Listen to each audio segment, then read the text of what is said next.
The Mystery Playhouse, a rebroadcast for the servicemen and women of the United Nations.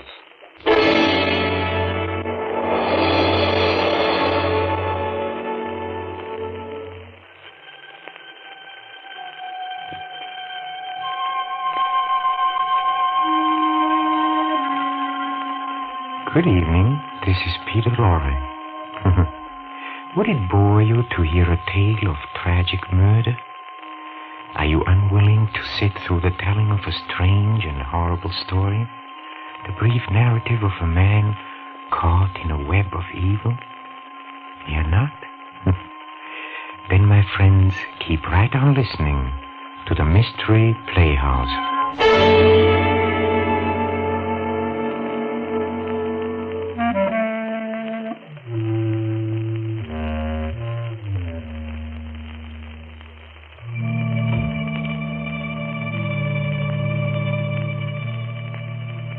A sense of humor, I've heard it said many times, is of real benefit to him who possesses one.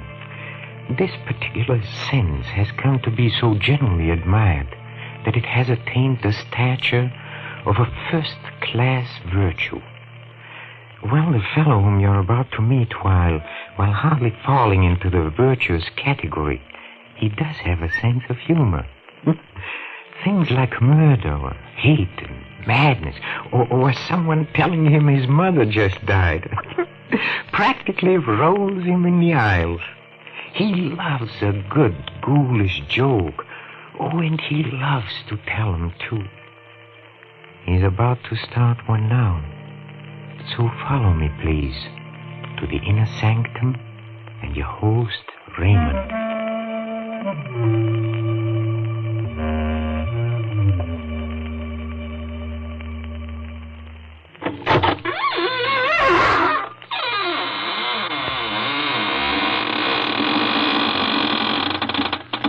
Good evening, friends of the Inner Sanctum. Now, come in, won't you? This is your host, Raymond, again, disturbing the peace. Say, have you ever had the screaming meanies? Did you ever get an attack of the yelling and wailing jitters? You walk in your sleep? Did you ever wake in the middle of the night shrieking at the top of your lungs? Oh, you do? Well, you must be an awfully hard person to live with.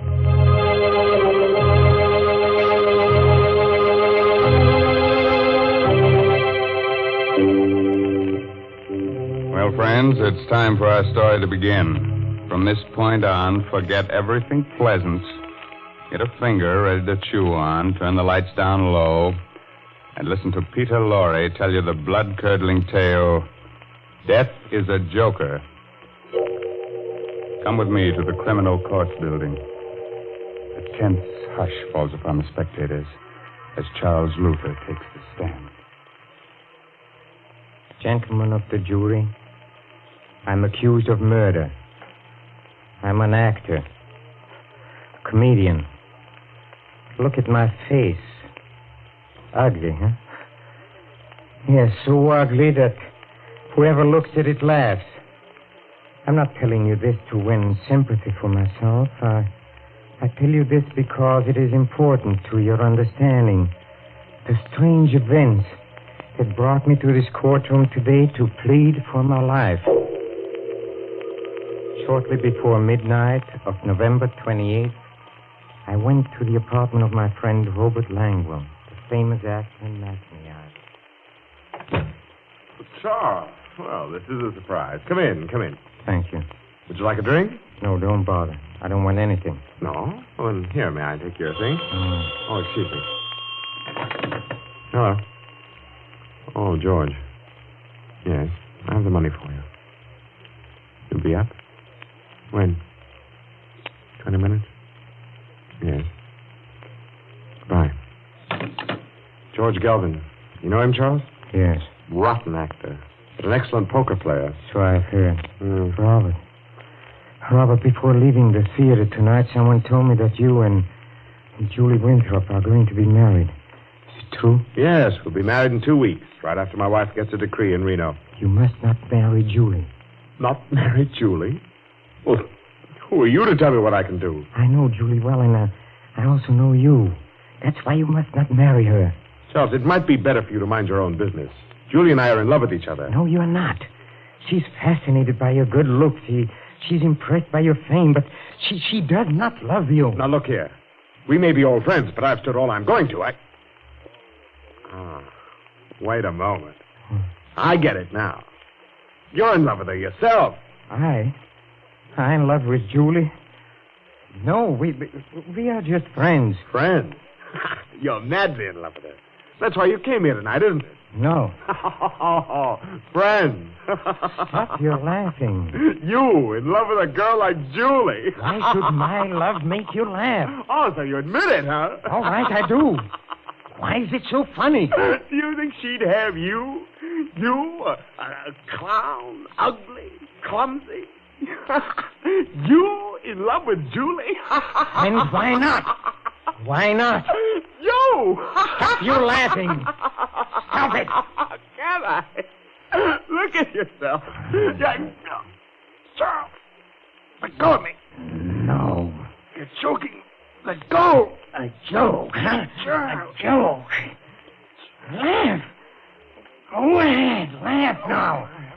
Laugh. Robert. Robert. I didn't mean it. Robert. Lord, what have I done?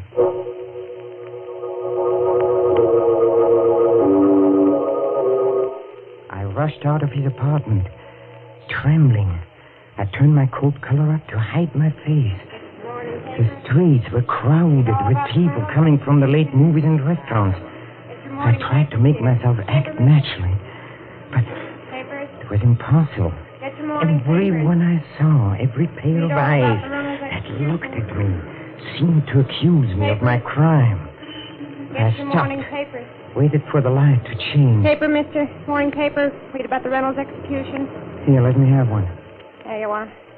I didn't know Reynolds was to be executed tonight. Yeah, they burned him. Well, he deserved it. Murdering his friend like he did. Oh, wait a minute, mister. You forgot your chain. Oh, never mind, never mind.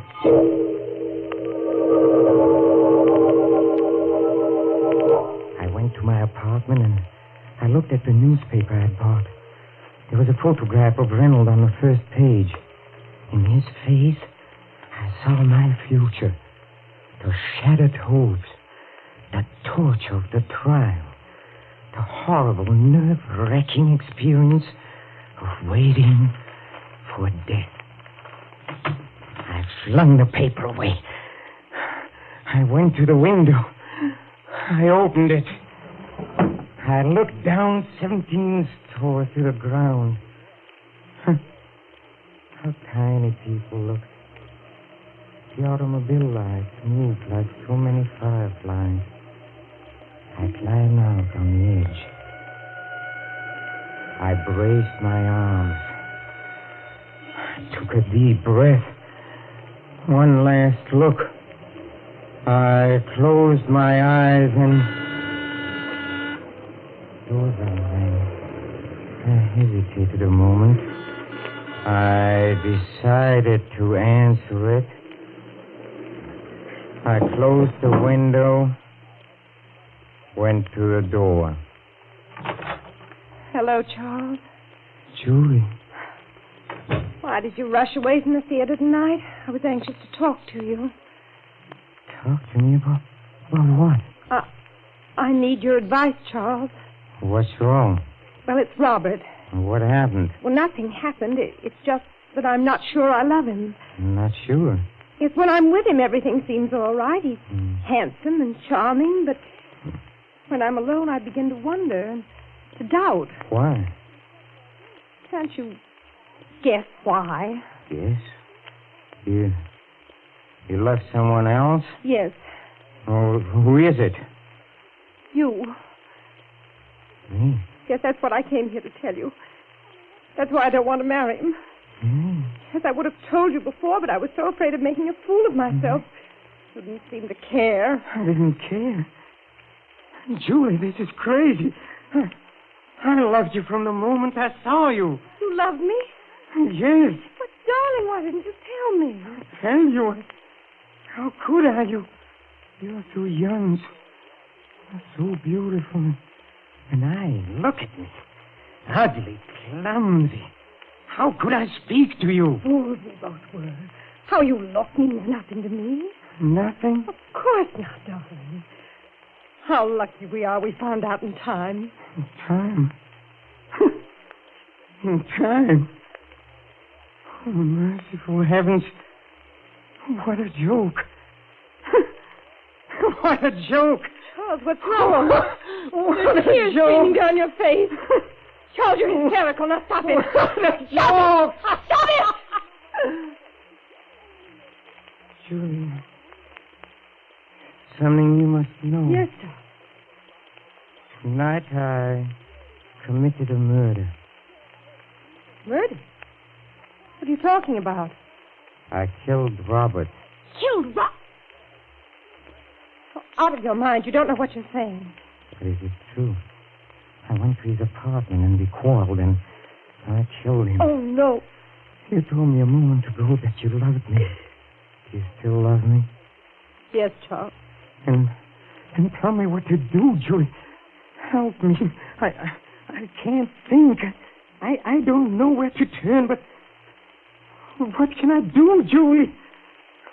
What can I do? Now,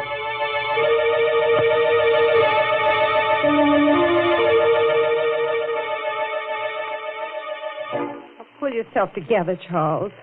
This may not be as hopeless as you think. Why? Was Robert alone in the apartment when you called? Yes? Were you seen entering or leaving? No? Are you sure? Yes, his apartment is on the second floor. I walked up and down. What time did you get there?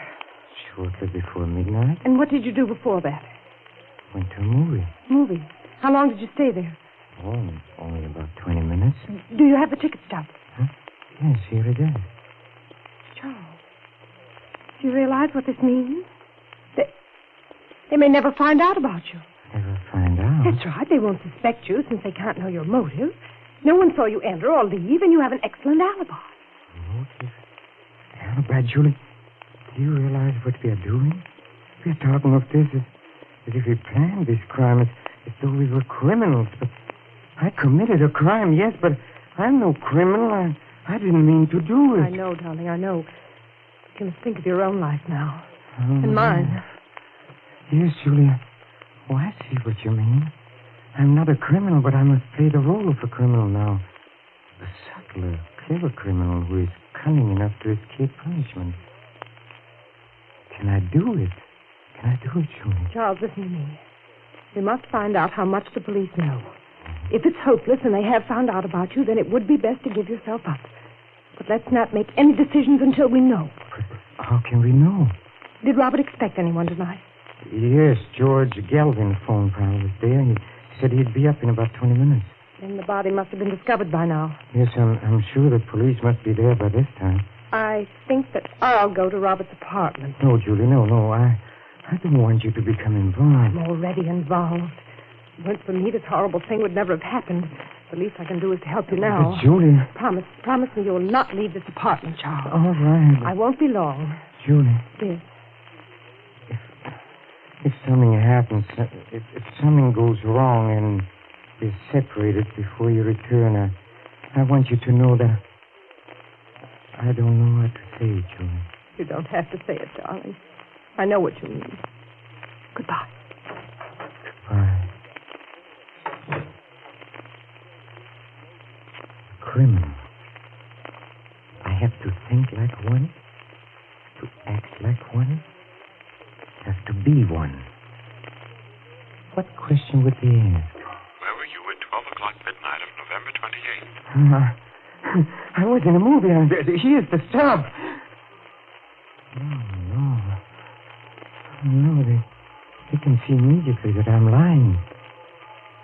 My voice must not tremble. I shouldn't be so quick with the answer. Where were you at 12 midnight of November 28th? Where was I? Let me see.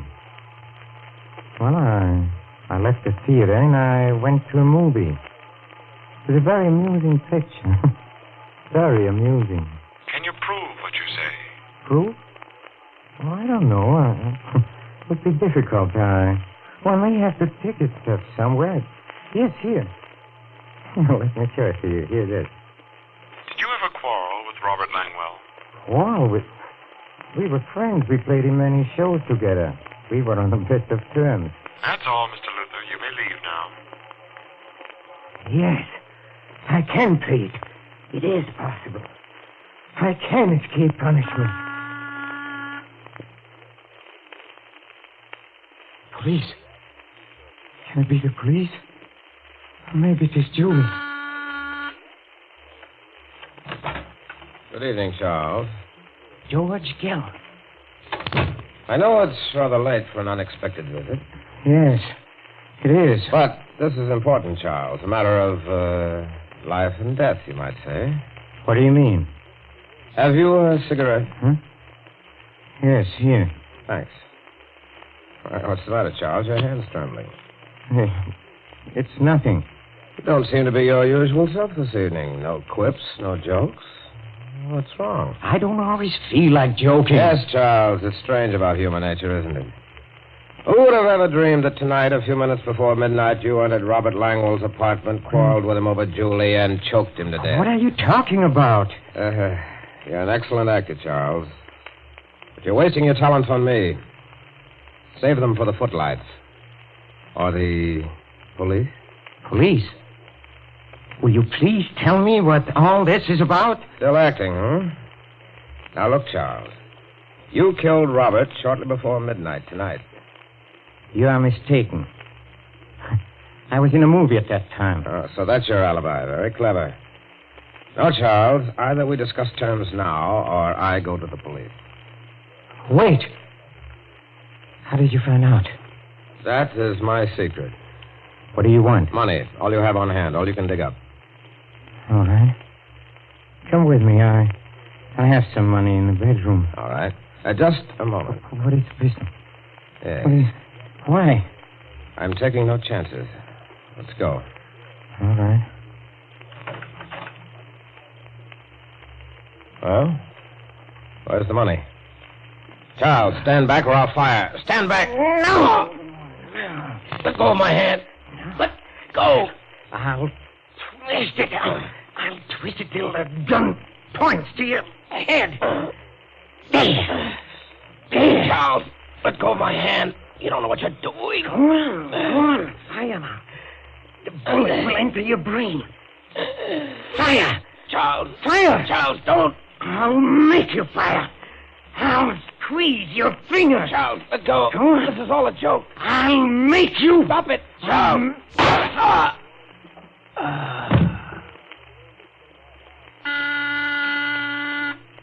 Just a second. Just a second. Charles.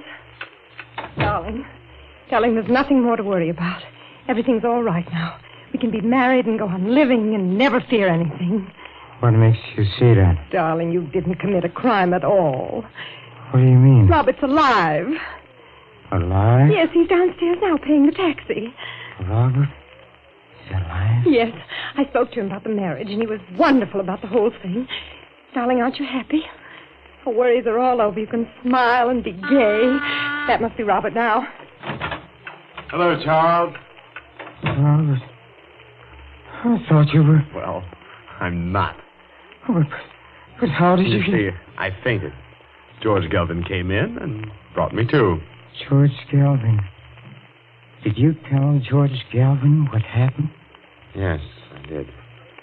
Look here, Charles. As I told Julie, I'm willing to forget the whole thing if you are. Forget? Yes. It might have ended tragically, you know, but thinking it over, I realize I'm as much to blame as you are.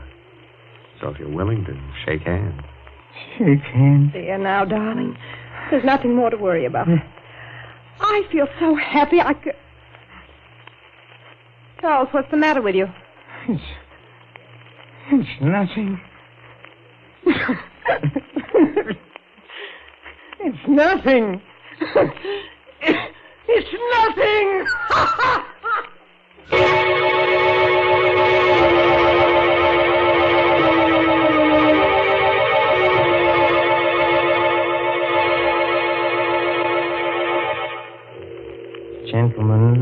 Dr. Julie. I became a criminal. Well, because I thought I had committed a crime, and I had to think like a criminal. My motives were those of all men.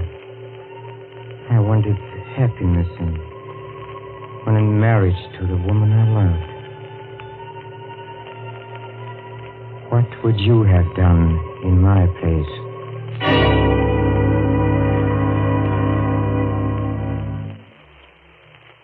And I still think I know that guy.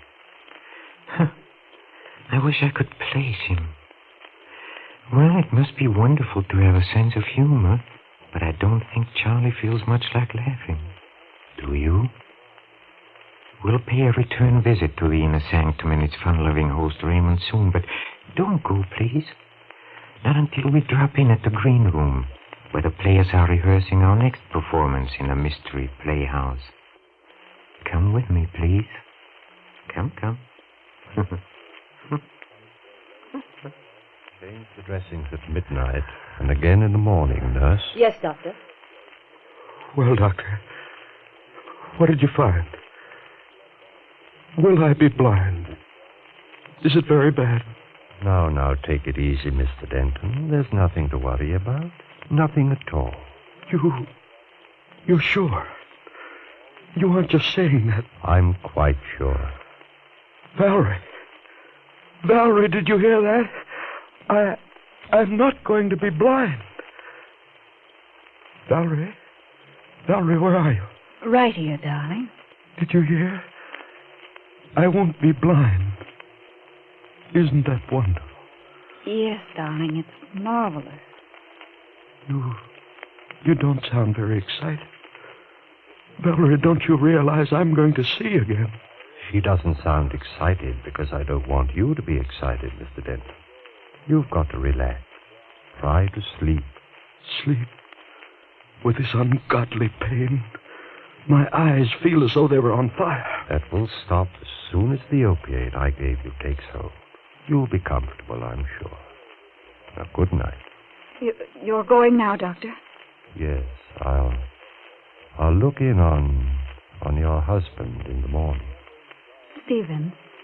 Yes, Valerie? Do you mind if I step out into the corridor for a moment? But you promised not to leave me. I'm afraid, Valerie. Everything's so dark. The nurse will be here, dear, if you want anything. I just want to ask Dr. Wade some questions. Questions? But he's already told us. Yes, Stephen, I know. But I'd like to find out about the treatment and how I'm to take care of you when we get you home, you know. Just little things. All right. But hurry back. I want you near me. I will, dear. Good night, Mr. Denton. Good night, Doctor. And thank you. You're quite welcome. After you, Mrs. Denton. Thank you. I suggest we step into the consultation room across the hall. We'll have more privacy. All right. Here we are. Thank you. Well, it's been a long time, Valerie. Yes, Paul, it has. Almost 10 years, isn't it? About that? Strange that you should have called me, of all people, to treat your husband's eyes. Oh, I was panicky, Paul. I didn't know what to do. It all happened so suddenly. Stephen was working in his laboratory at the house when suddenly I heard a violent explosion. I ran in and found him clutching his eyes and screaming, "I'm blind." First thing I thought of was an ambulance. Then you. Why didn't you think of me 10 years ago? That's not fair, Paul. Was it fair to turn your back on me and then to marry a man almost twice your age? Paul, please, why bring up ancient history? It isn't ancient history to me. I've never forgotten you. Paul, about Stephen's eyes. What about them?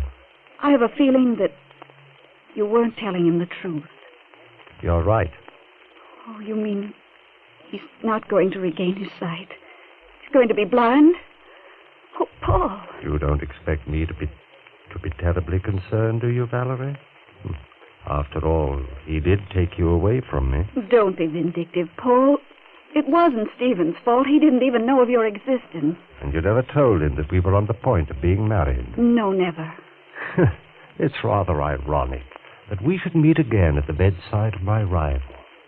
Your husband. A man who may forever walk in darkness. Don't say that, Paul. It's horrible. But unfortunately true. A moment ago, you told me not to be vindictive. I'm not, really. But if I were, I could have my fill of vengeance if I told him about us. And then told him that he'll be blind forever. You wouldn't, Paul. Or I might take another form of revenge. I could tell you that an operation is called for. A very delicate operation.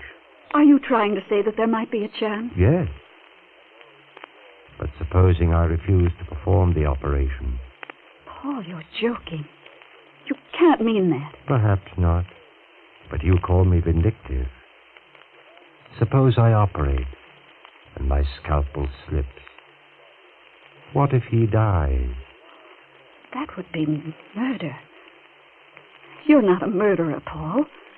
You wouldn't risk your professional reputation. Why must you torment me this way? You really love him, don't you? Yes, I do. Then forget the things that I've been saying. I want you to think of me as a friend.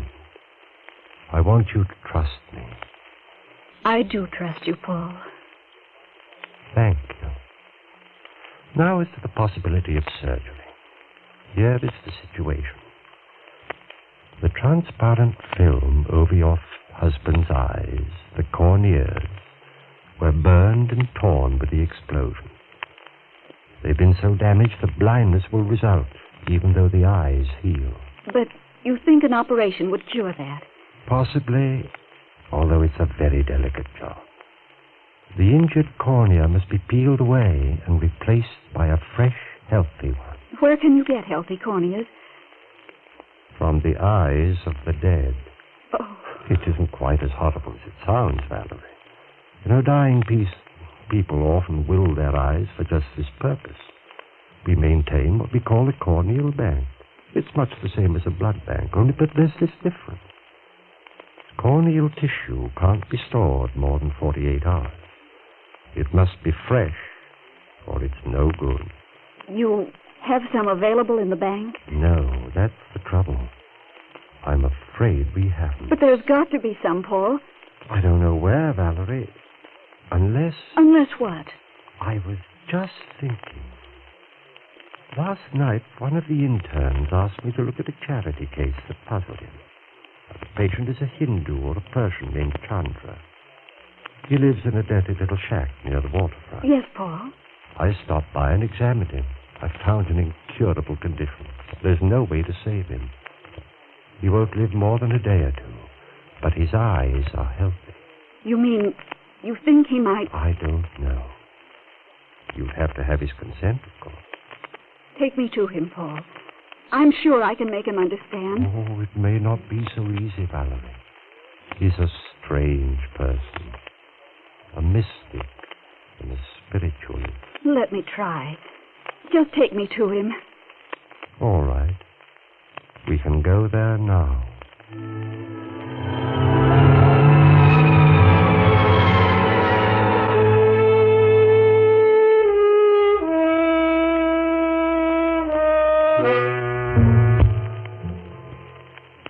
Doesn't the doctor sound familiar to you? Huh?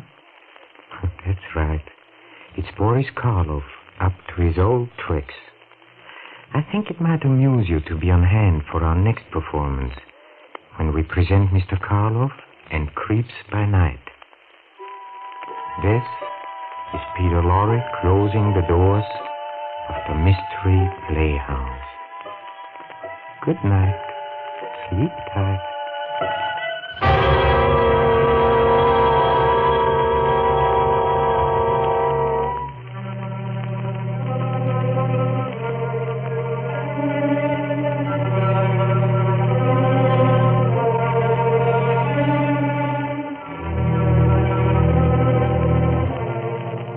The is the Armed Forces Radio Service.